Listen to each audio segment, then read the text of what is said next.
नमस्कार, स्वागत है आप लोग का। आप लोग देख रहे हैं राम सूरी मिश्रा अयोध्या वादी जनपद भोजपुरी के ट्रेनिंग स्टाफ भोजपुरी में तो कल जो गाना रिलीज हुआ। अगर आप लोग अभी तक जाकर नहीं देखा तो आप लोग इस गाने को जरूर से जरूर जाकर देखो। अपना प्यार दुआ बना कर रखे। भोजपुरी की ट्रेनिंग स्टार अनुपमा यादव और प्रमोद प्रेमी तो गीत दिया था छोटू यादव जी का, संगीत सा आर्य शर्मा जी का। ये गाना कल मैं देखा था तो कल 4-5 घंटे बाद वो 8 लाख व्यू पे अट गया था।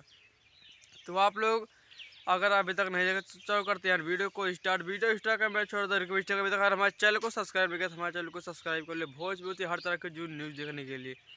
तो प्रमोद प्रेमी यादव फिर एक गाना आ रहा है जिस गाने का नाम है पटना के बाजार। बहुत ही गजब, बहुत ही बवाल मीटर यार। तो अब अभी तक अगर हमारे चैनल को सब्सक्राइब नहीं किया तो हमारे चैनल को सब्सक्राइब कर लो भोजपुरी से हर तरह न्यूज़ देखने के लिए। तो अगर हमारा अपडेट अगर अच्छा लगा तो हमारे चैनल को सब्सक्राइब और लाइक और अपना प्यार दो और आप लोग बना के रखे रहेगा।